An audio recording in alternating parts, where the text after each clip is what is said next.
What is it, my friend? This is episode 142 of the Anthony Genomics podcast. And today I'm bringing on a guest to talk about uncovering your purpose and why you must dig deeper. So if you want to take your life and your business to the next level and learn some wisdom from like a man who's been in the trenches of business for 40 years, sit back, relax, and enjoy the show.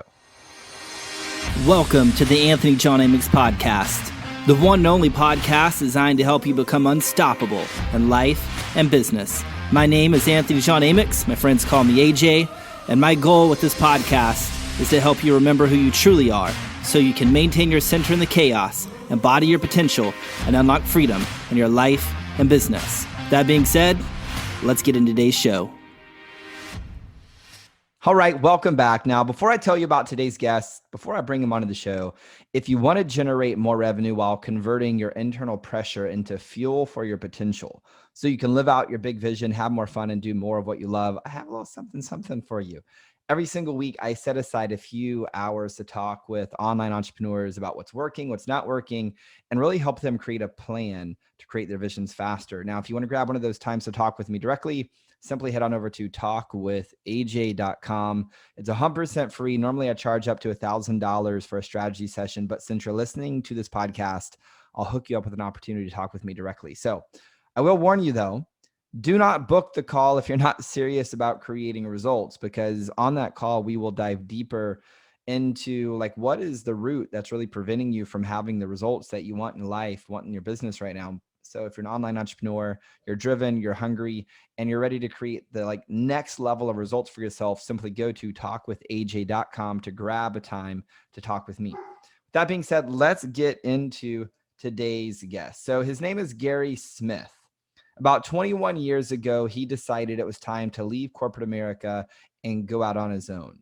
That then led him to starting a company called Optimum Performance Technologies. And for the last 21 years, actually more than that, he's worked with businesses and individuals all over the world, helping them take their lives and their organizations to new levels of achievement and success. And while doing that work, he discovered that many problems in business are actually like people related. And they're caused mainly by leaders who haven't learned how to really lead and develop the people on their teams. And as a result, Gary started like focusing on coaching both leaders and team members. And that then led him down the pathway of becoming a John Maxwell certified coach and also a John Maxwell certified DISC consultant. And then after coaching for a number of years, he learned that many individuals and organizations, they don't really succeed because they lack one common ingredient, which is purpose.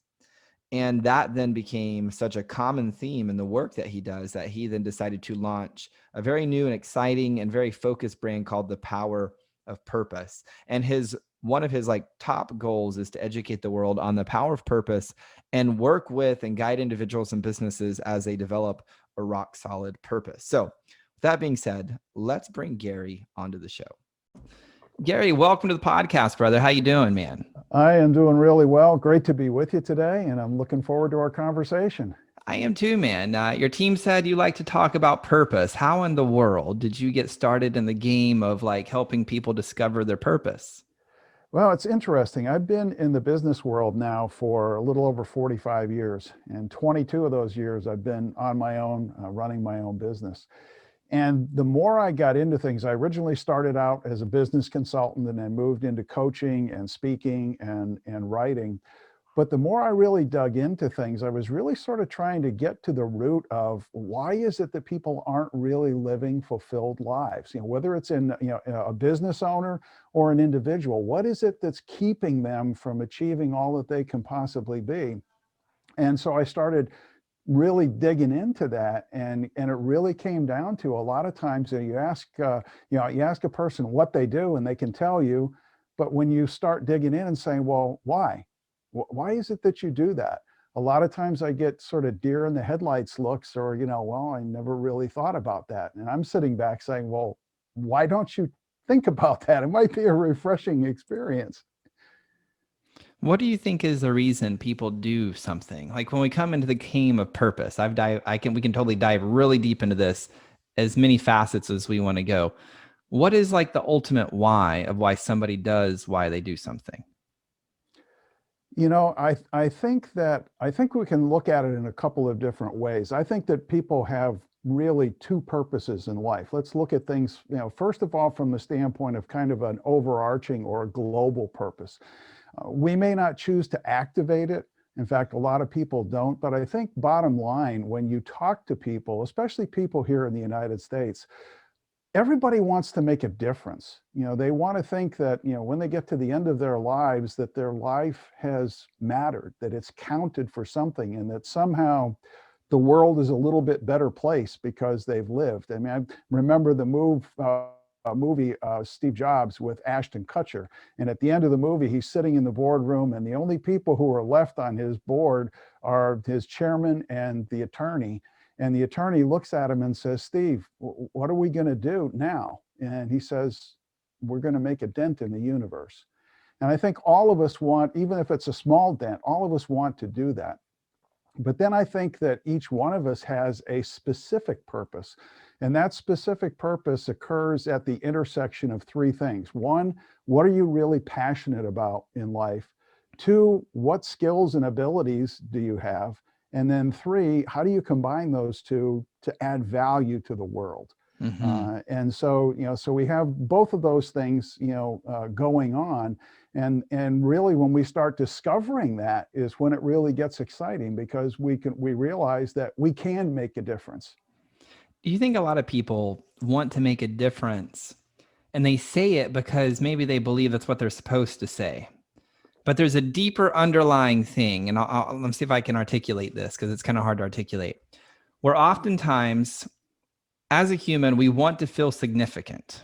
Like if we boil all of it down, we all want to feel some sense of significance. And so there's a distinction I want to create, and I'm curious your thoughts on this. There's a distinction where someone goes out and creates a quote unquote dent in the universe because they choose it, and something beyond them is calling them to do it. And then there's another who is doing it because they don't feel enough, and they're trying to create a false sense of significance in creating the dent. Do you get what I'm getting at? Oh, absolutely. Absolutely. And that second scenario that you painted is when people have that lack of internal security, if you will, and they're not really looking, they're not digging deeply enough to say, to answer the real question, why am I here? Why am I on planet Earth? And I think many times the reason for that is that people are afraid to try and answer that question. But I joke with people and say, there's got to be a bigger reason that you're here. God didn't put you on this planet just to take up space and suck up all the oxygen. There's got to be a reason for you being here, but you have to be willing to dig deep to really find out what that reason is. And ultimately, it's all about stepping outside of yourself and saying, it doesn't matter what I feel, and what I have a lot of fun with, or what gives me significance, really doesn't matter. It's what gives you significance through the interaction with me that's really important. Do you think the first step is just aligning with the truth of, I don't know? Absolutely. Absolutely. But there's a difference between originally looking at it and saying, I don't know, and using I don't know as an excuse, so that when you get to the end of your life, if somebody were to ask you, why are you here? It's like, well, I don't know. You can have that sort of thing initially, and there's nothing wrong with that. It just is what it is. I won't make any judgment on that. But to continue to use that as an excuse because you're too mentally and emotionally and spiritually lazy to try and figure out, that's a problem. You're totally right. And I see oftentimes there's kind of two paths. Somebody may say, well, I don't know, and then surrender to a life of apathy, where there's like, it is what it is. And they're just kind of mumbling through. Then there's another response to that, which is like, I don't know, so I'm going to run around frantically trying to figure it out. And then there's a third response that I think few people consider, which is surrendering to the experience of I don't know, and surrendering into the void where you're like, I don't know, and I'm open. And there's nothing that you need to do. It's just being with the experience, and the being of the experience, because that's the truth. That's where a void opens up and inspiration starts to drop in, where inspired action can be taken. Does that make sense? Yeah, it does. But I also think that there's part of that being open that says it's not just a matter of being open, but I'm also going to be intentional about it. I Yes. want to be intentional about how I approach it. So I'm not just letting it go. I'm open to whatever comes, but I'm also going to do some thinking about this. I'm going to take some time and I'm going to go through it. I'll give you an example. Back in 2006, I had the honor of going over to Kazakhstan, and I taught in a university over there for a period of time. And I actually taught an undergraduate class in strategic planning. And when the students first came into class, they were thinking, well, this semester we're going to be working on developing a strategic plan for a multinational, multi-billion-dollar company. The first assignment I gave them was to go home and write a purpose statement. And this one young woman sitting in the front of the class, I'll never forget it. Her name was Katya, and she looked at me and she said, why do you want us to do that? And I said, because if you can't write a purpose statement for a corporation of one, that being you have no credibility to write a purpose statement and develop a strategic plan for a multinational company that's going to affect tens, if not hundreds of thousands of lives. And so they went home and they started working on it. And this was at a point in Kazakhstan's history where, the Iron Curtain was down, the Soviets had pulled out. The only real stuff that they had going on economically in their country was the oil supply. And they were desperately trying to rebuild the infrastructure of their country. And so most of these kids came from pretty humble financial backgrounds. And so they came in and their purpose statements were originally around things like, I want to be wealthy, I want to have a big home, I want to have fancy cars and the boat on the Mediterranean and all that sort of stuff. And I said, guys, we need to dig a little bit deeper here. So let me paint a scenario for you. I want you to close your eyes and I want you to think about for a minute what you're going to look like when you're 90 years old, and really paint that vivid picture in your head. And then once they got that, I said, now I want you to dig emotionally in and say, what are you going to feel like physiologically and mentally when you're 90 years old? And they began to feel those things. And I said, okay, now you're 90 years old and you're ill. You haven't been out of your bed in 3 months. And your doctor has just left your side and said that you have less than 24 hours to live. Based on that scenario, I want you to look back on your life and I want you to answer some basic questions. What are the things that you've accomplished in life of which you're most proud? What are the things in life that you've accomplished or done that you're absolutely horrified at? And really start digging deep and looking at those things and begin to find the threads of who you are as a person, and then take those threads and start weaving them together, because that's going to be the tapestry of your life. Because the goal is to be able to get to the end of your life and look back and be happy with what you've accomplished, to have that fulfilled life. And as they started going through that exercise and we started processing it, all of a sudden there was a huge shift from I want to serve. I want to make a difference in the world. And I told them, I said, really what it comes down to is this. It's not about money and things. It's about people and relationships. People and relationships are what build a fulfilled life. And I think I had a real impact in being able to do that. But going through an exercise like that is hard work. It is. And sometimes it involves facing our demons and saying, you know what, I'm not the person that I want to be. But what we have to learn to do is, instead of beating ourselves up, we have to look at it through the lens of it is what it is. Now I'm going to change it. So good. How did these kids, what do they land on how they wanted to serve? Coming into purpose, I think different people are called to serve in different ways when they come home to that. How did some of them want to serve? A lot of them were just looking at it from the standpoint of, how do I make the community better? And other people were looking at it from the standpoint of, how do I help economically? How can I grow a business that is giving back to the community and that is supporting our culture going forward? And you're right, each one of us has that sort of unique giftedness.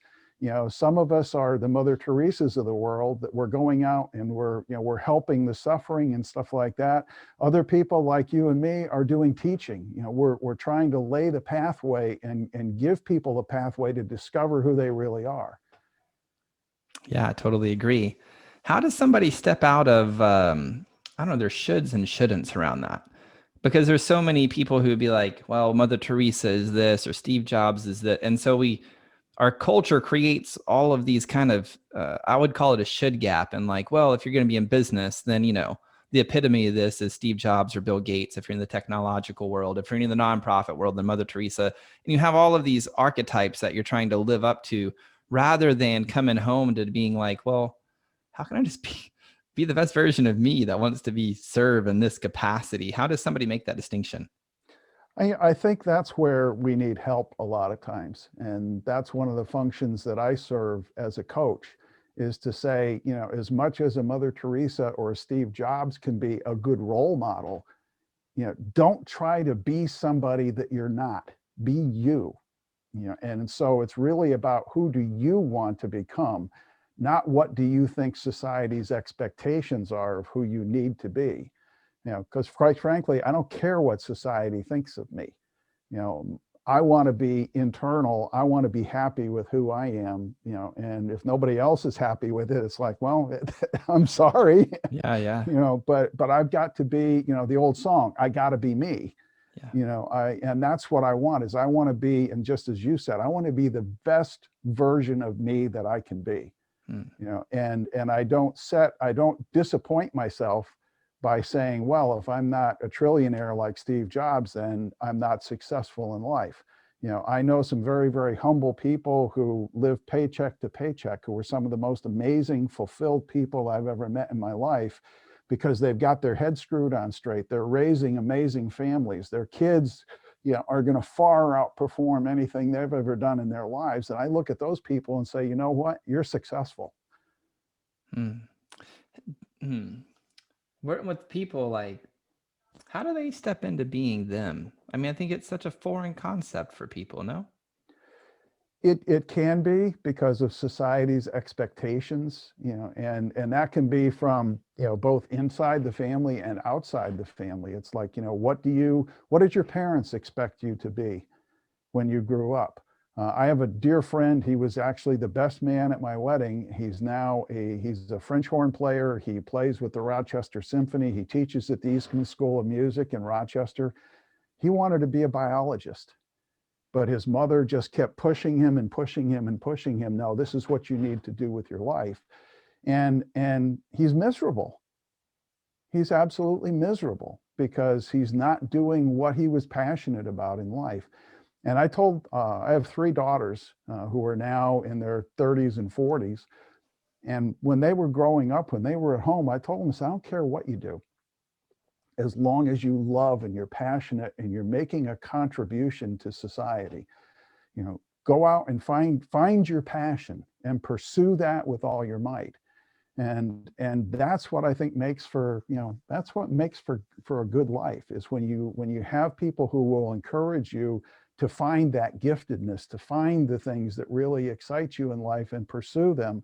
But you have to be willing to have some internal fortitude, some courage to say, you know what, I really want to find that. I don't really care what anybody else is pushing me to do. But you also have to learn to listen to those people around you who are those encouragers. I'll give you an example of that. My oldest daughter is a doctor. She's a neonatologist. And she originally decided that she wanted to become a pediatrician. And so she went through and did medical school, did her residency and everything. And as part of her residency, she was working in the neonatal intensive care unit. And she told me, she said, one night it was like 2 a.m. And she said, I'm in the NICU caring for this little preemie. And the fellow who was the head of the neonatal intensive care unit was in that night. And she said, he came up to me and put his arm around me and whispered in my ear, you need to do a fellowship in neonatology because this is what God has called you to do. And she said, I sat back and thought about that. And she said, I thought about all of the experiences that I'd had in all of these other areas. And it was like, he's right. So we do have to listen. We have to be willing to pay attention, but we can't let other people dictate to us what we're going to do. We have to make that decision on our own, and we need to be intentional about it. What advice would you have to those people who don't really seem to have a lot of encouragers around them or in their environment? Is it as simple as just listen and believe and kind of trust that the encouragers will come, or is it something different? I think that's one of the areas where we need to be intentional about things. If you are associating with people who are not encouraging you or are not in life where you want to be, get away from them. Don't spend any more time with them than you have to, or if you do, turn your hearing aid down and don't listen a whole lot to them. But find people who will encourage you to be your best. Find people who will push you, and really make a deliberate search, for that. I think that's really important. I mean, even as a coach, one of the comments I make to a lot of my clients are even coaches need coaches. I have 3 of them.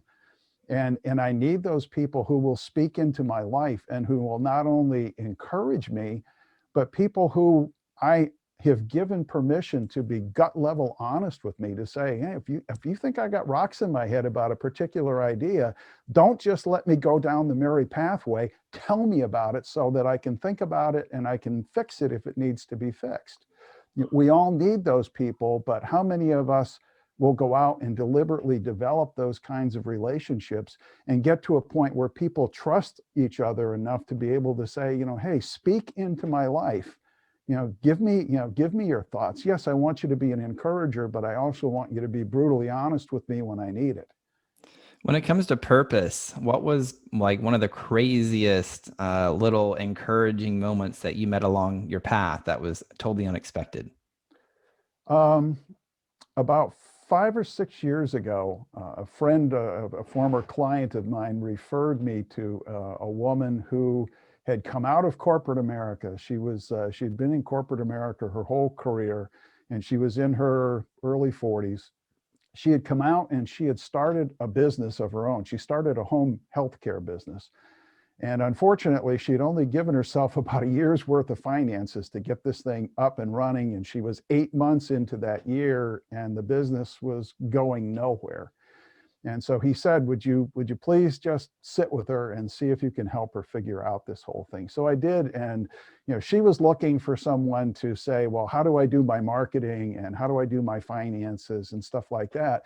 But I could tell right from the beginning that she wasn't really excited about what she was doing. So I finally sat back and I said, Diane, tell me something. You come out of corporate America and you're going into a totally different world in this home healthcare business. Why would you want to do something like that? Because I'm having trouble getting the connection between the two. I mean, for me, stepping out on my own was easy. I've been running businesses for other people, so running a business on my own was no big deal. But I said, I don't see the connection. And we began to dig into that. And she finally looked at me and she said, you know why I think I want to do this? She said, both my parents, when they were elderly, needed home health care. And she said, my sisters and I tried and tried and tried and tried, and we couldn't get good quality care for them. And she said, that's what I want to be. She said, when I go into somebody's home, or when one of my employees goes into somebody's home to take care of an elderly person, I want that elderly person to be treated just like if it was one of their family members who loved them dearly. And I said, okay, now that we got that, we can build your business. Because now you got some fuel in the tank, you've got some skin in the game for why you really want to do this. And when you see that light bulb go on with people, it's like, yes, we find now we can make progress.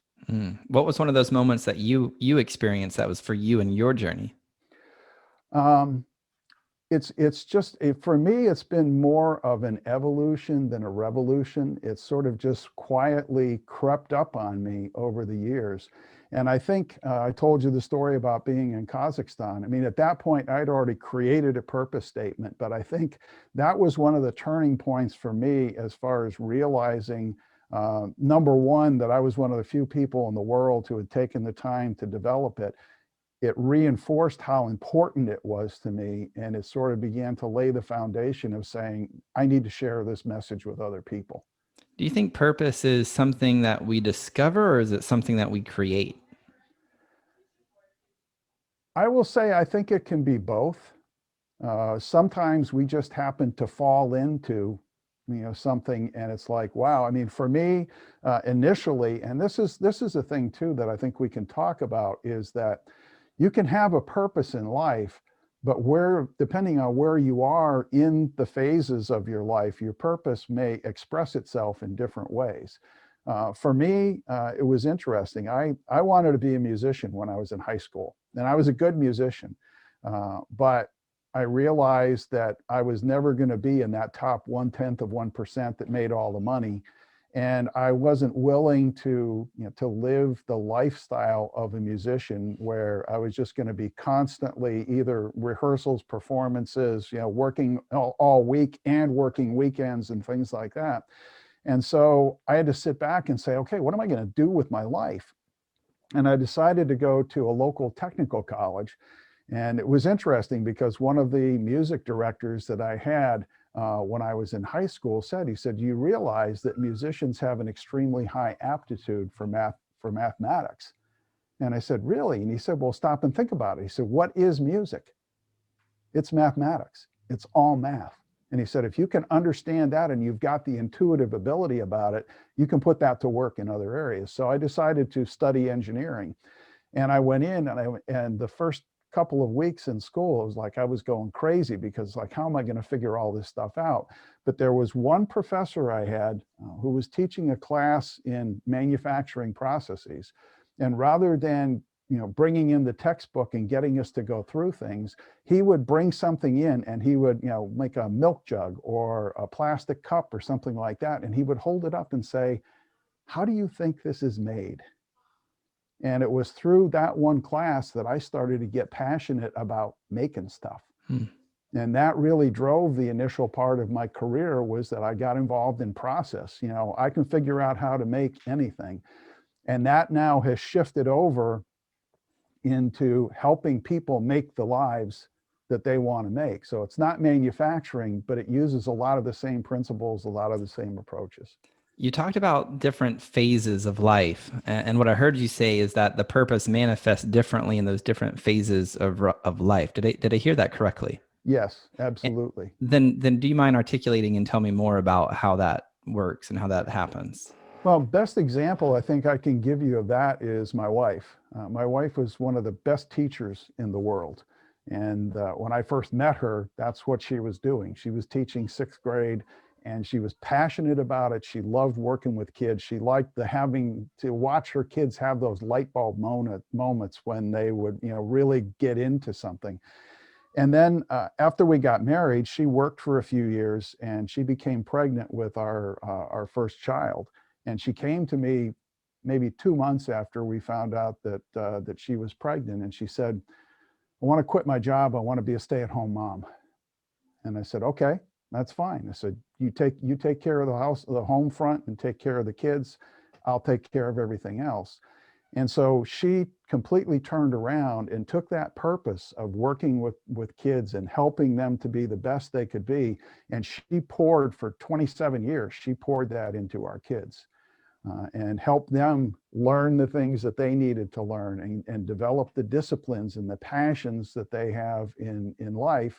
And then eventually, as the kids, went off to college and that sort of stuff, she turned around and said, okay, now I'm going back into education. And she now works in the adult education field, teaching English as a second language and helping people who are coming to this country to figure out how to navigate the basics of living in the American society. And she's passionate about that.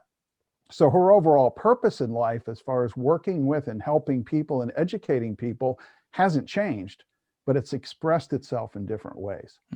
What do you think is like some of the big mistakes you've seen people make when it comes to either creating their purpose or discovering their purpose? I think that probably there's a couple of things. One is that they try to imitate other people, and they have difficulty accepting that, hey, you're not Steve Jobs. You never have been, you never will be. And that's not a put down. It's realizing that you are unique, and there are things that you can do in this world that nobody else can do, but you've got to be willing to dig deep to be able to do that. And that sort of leads into the second one, is that unfortunately in our world, we've raised several generations who are lazy, and they don't have that discipline, and I guess Angela Duckworth wrote a book, and I can't think of the name of it now, but she was talking about It's grit. called, Grit was the name of the book. Yeah, and she talks about, that your ability to be successful in life doesn't have anything to do with your intelligence. It has to do with how much grit, how much stick-to-itiveness do you have to get in there and just keep fighting and keep fighting and keep fighting with it. And I think in many respects we've lost that in this country, because I mean, I remember, my father-in-law came to this country when he was 18 years old. Didn't speak a word of English, didn't know anybody, didn't have a job, had nothing going in his favor. And yet he came here and he built a wonderful life for himself. And yet a lot of people coming to the United States today are instantly going on the welfare rolls and things like that, because they don't have that drive to be able to get where they need to be and to build a life for themselves. And so we get emotionally and intellectually lazy, and that unfortunately really hurts a lot of people. What do you think is the positive side of that? I'm just curious if there is one. You could be like, there is no positive side. If it's true that we have created a culture that's not as gritty as it used to be, maybe that's true. What could possibly be the positive side of that coin, if there is one? Well, I think the positive side is helping people understand that you and you alone are responsible for where you are in your life. And the only thing that's going to change is if you decide to change it.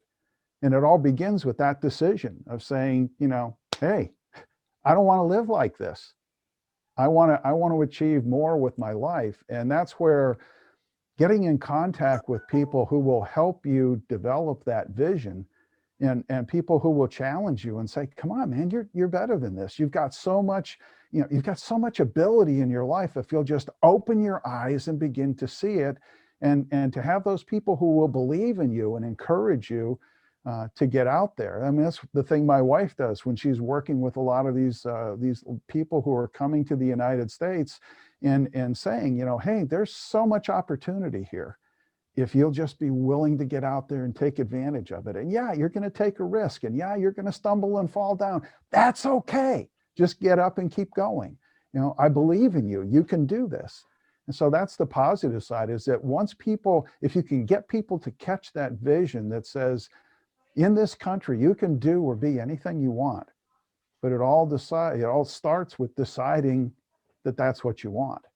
Do you think maybe potentially another positive is from that culture of grit? Like, I was born in East Texas, where you wore grit, kind of like a badge of honor.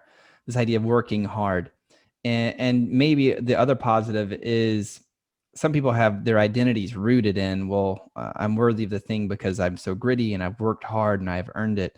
Maybe there's this new layer that we're kind of shedding, that allows us to step into a whole new level of worthiness without having to work so hard. Not that there's a thing wrong with working hard. It's a beautiful thing. But maybe there's another way to still create where it's not rooted in this culture of like this grittiness just for the sake of grit. Does that make sense? Yeah. I think I hear what you're saying there. And that is that, there's nothing wrong with working hard. And I think, those of us that have become successful in life probably started out that way. But at some point in time, you also have to sit back and say, yeah, it's great to work hard, but you also have to learn to work smart. Right. And I think it was like Bill Gates or something he said something about he always hires the laziest person because they find the way to get the job done the fastest path, or something of that nature. Yeah, that's true. And I'll frame it in another way. One of my mentors, a fellow named Dave Ramsey, talks about, if you're willing to live today like nobody else is willing to live, tomorrow you can live like nobody's capable of living. Sure. But that begins with that mindset of saying, yes, I'm willing to pay the price now in order to be able to not have to pay the price later. And is there a way to also come at that from a different angle, where somebody can live in the question of like, well, how could I create that? Because I think oftentimes we buy into what Dave says, and it's like an either or. It's like, okay, well, I'm going to sacrifice this because this is the overall, thing I want to get. And there's some wisdom there. But is there also some wisdom in also living in the question, which is like, well, how could I? This is the thing I feel called to create. How could I create that efficiently with joy? And maybe it doesn't require as much sacrifice if we live in the question and stay curious about how we could take responsibility to create that which we desire. Does that make sense? Yeah, yeah, it really does, because I think that what happens is that when we get an idea about something, and again, it depends on the mindset that you have, and it depends on many other influencing factors as far as how you've been taught to approach things in your life. But a lot of times, what happens is that we have this great idea, and then we start in the process, and then we get overwhelmed by looking at it, and we begin to look at it from the negative aspect of saying, well, man, I don't know if I can do that. And that was one of the things that I had to learn early on as an engineer, is it's not a matter of it can be done or it can't be done. It's a matter of how do I do it? And so when we live in that question where we're just constantly asking ourselves, how do I do it? How do I do it? How do I take the next step? When we get into it, not only does it create that energy within us and that determination to move forward, but ultimately, when we move down that road, we find out that the challenges that we're facing and overcoming are nowhere near as bad as our mind envisioned them to be. And then we can begin to reframe the way we think, and just, when we face a problem, rather than thinking, oh Lord, there's another problem I have to deal with, it's just like, it's another bump in the road to walk over. It's no big deal. We'll get through this. How do I do it? Yeah. One of the things I learned from Gay Hendricks, he's the author of of the book called The Big Leap. It's a great book if you never read it. Was the idea of really living into childlike curiosity and asking wonder questions like, how could I? Or I wonder how. Because I think sometimes we get in like, well, how do I? And there's a part of us that's like, I don't know. And there's a stuckness that comes up, and there's some grittiness that can be cultivated. And when we can shift it, and Gay talks about moving our body in different ways and being with our breath, and living in that childlike curiosity, he calls it wonder questions. How could I? Or I wonder how. It starts accessing different parts of our brains that interrupt the, I don't know how we're going to do it. So it's like, how could I? I wonder how. We start opening ourselves up to new possibilities to find those solutions. And that's been a big part of helping me stay in the question a lot to create results. Well, and the other thing that I do, and I've done it for probably close to 30 years now, is I do what I'll call intentional thinking. And what I'll do is I get up early in the morning before anybody else is up in the house, and I brew a pot of coffee, and I have a notebook that I use, and I sit down and I go to a clean page in my notebook, and I write down one major problem that I'm trying to solve across the top of that page. And I'll spend an hour trying to come up with as many ideas as I can to be able to solve that problem. And one of the things that I've learned is that most of the ideas I come up with aren't any good. But what happens is you're talking about accessing different parts of your mind. What happens is by doing that focused thinking, I transfer the problem to my subconscious mind. And my subconscious mind is not bounded by time and space like my finite mind is. And what I find is when I do that, as I'm going through my day, all of a sudden some really interesting ideas will pop into my mind, and I write them down and I take action on them. And that's how you move forward. That's how you begin to, but it all starts with a decision that says, listen, there is a solution to this problem, and I will find it. Yeah. It may take me a while, but I'll get there. So good. You brought up a distinction earlier, which was the idea of modeling. And you said, I think you used the word imitating, Steve Jobs. And we can never really do that, right? How does somebody come into being themselves? How do they, because there's a time and place where we model because it's how we learn. But then there's a time and place where we've gained enough skill sets from modeling where we just trust ourselves to kind of make mistakes and mess things up and get messy. And that's ultimately how we start, I think, blazing our trail, expressing our purpose into the world. But how does somebody make that transition from imitating or modeling into themselves? That can be a real challenge at times, because I think that what's happened is that within our education system, whether you're going through, regular school or college or something like that, we're not taught how to think. We're taught what to believe. Yeah. And so as a result of that, we've lost our critical thinking skills. And along with those critical thinking skills, we've lost a lot of our belief in ourselves to really engage in that creative process. And I think sometimes it takes either a situation where, like we were talking about before, where you surround yourself with people who are in life where you want to be, and they're doing the things, they've already discovered the formula and they're willing to share it with you, or you have some sort of a significant life event that really shakes you to your core, and you realize that, hey, if I'm going to survive, I got to change the way I think. I can't do this anymore.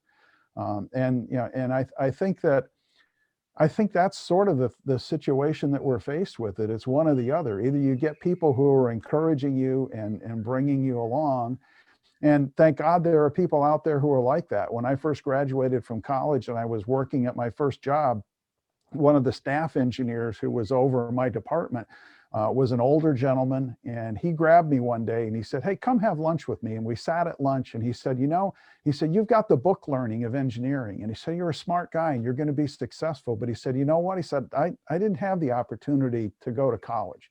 So he said, "I started off as a toolmaker's apprentice and worked my way up, became a master toolmaker, and eventually became the supervisor of the tool room, and then eventually moved into engineering." And he said, "You've got the theoretical aspects of engineering." He said, "I've got the practical experience." And he said, I'm 63 years old. I'm going to retire in 2 years. He said, "If you're willing to grab onto my belt loops and follow me around for the next couple of years, I'll teach you the practical side of engineering." He said, "What do you think about that?" And I just looked at him and said, "Where did you say those belt loops were?" And in the next 2 years, I got the equivalent of a master's degree in engineering from a guy who really knew how to make it happen.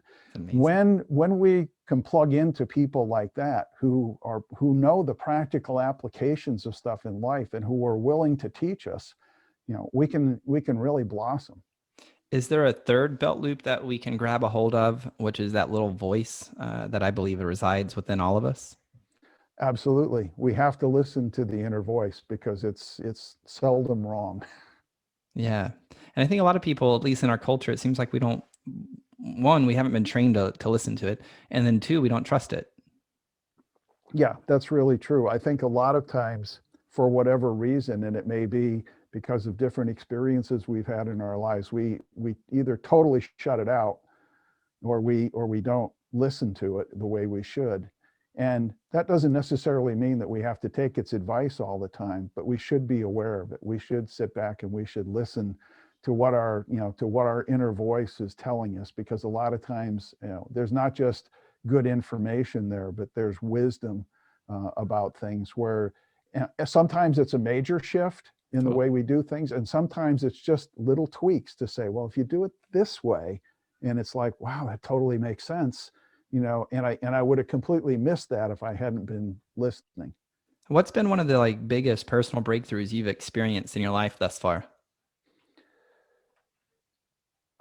I think it's just realizing that I have value to add in this world. I have a message that the world needs to hear. And then using that as sort of the gas in the tank to say, I'm going to share it with as many people who are willing to listen. And at this point in my life, it's gotten to a point where it's not about the money anymore. Don't really care about the money. Again, I've been blessed in my life. I've had the opportunity to be around people who are very successful and very wise people. Back in the mid-1970s, I met a gentleman who was extremely successful in business. He had his own company. And to give you an idea, in the mid-1970s, this guy was making about $500,000 a month.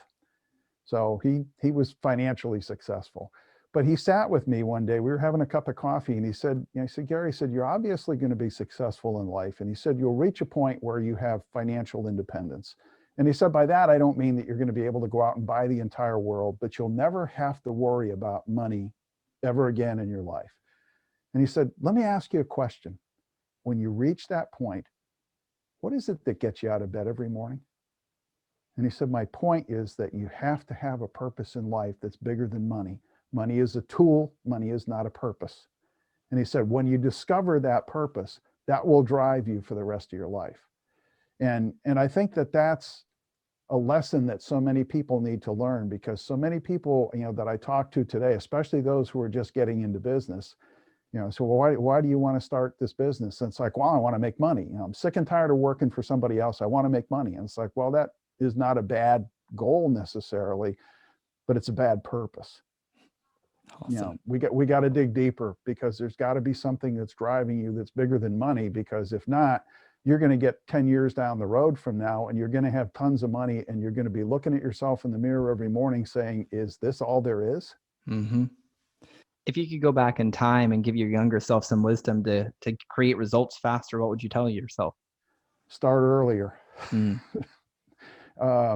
I think that was one of the things that held me back, because I had a comfortable life in corporate America. I was making good money. I had, good responsibility and that sort of stuff. And so I probably waited longer than I should have to pull the trigger and start my own business. And it wasn't until I really got into a bad situation in corporate America. I had been working for a company for about 3.5 years.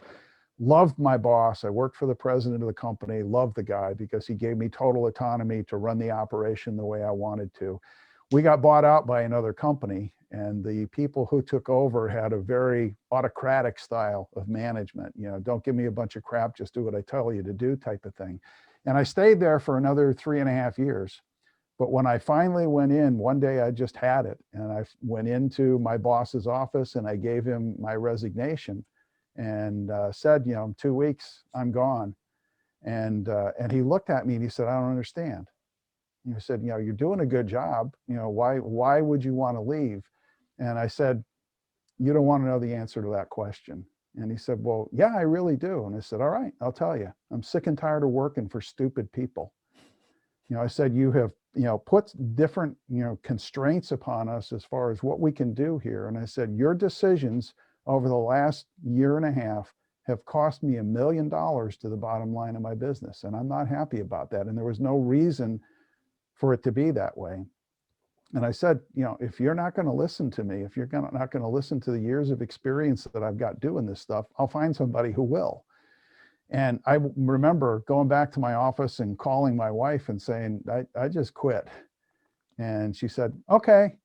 And so we were having dinner that night and we were chatting about it. And she said, so what are you going to do? And I looked at her and I said, I think I'm going to start my own business. And she said, okay. And I said, does that bother you at all? Because I wanted her buy-in. And she said, Sure. no, it doesn't bother me a bit.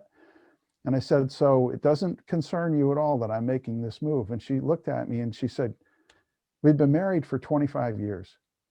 In 25 years, I've had a roof over my head, food on my table, clothes on my back. My kids are going to have been taken care of.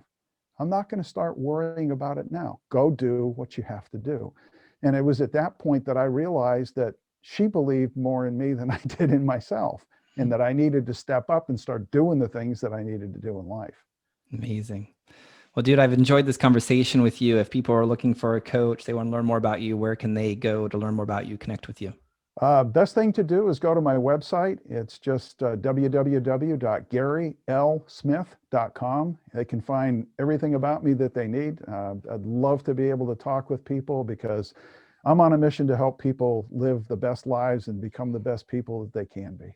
Awesome, brother. Well, thank you so much for being here. I appreciate it. Thank you. Oh, thank you. It's been fun. Well, there you have it, my friend Gary Smith in the virtual building. That was a fun conversation. I just really enjoyed hearing his perspective on how purpose kind of shifts and it ebbs and flows over the years. I thought that was a really interesting perspective. And also like how important purpose really is to experiencing more fulfillment in this lifetime. Well, that's all I have for this episode of the Anthony Johnny podcast. I hope it served you. I hope it's inspired you to go out and create the next level awesome in your life. If you know someone who needs to hear this episode, please send it over to them in their DM, screenshot it, share it on social media, send them an email, text message, whatever you have to do to get this episode into their ear holes. And also please keep those 5-star reviews coming over on iTunes, because that's what helps get this show found and serve more people. So thank you so much for being here. Until next time, my friend, I'm out. Peace.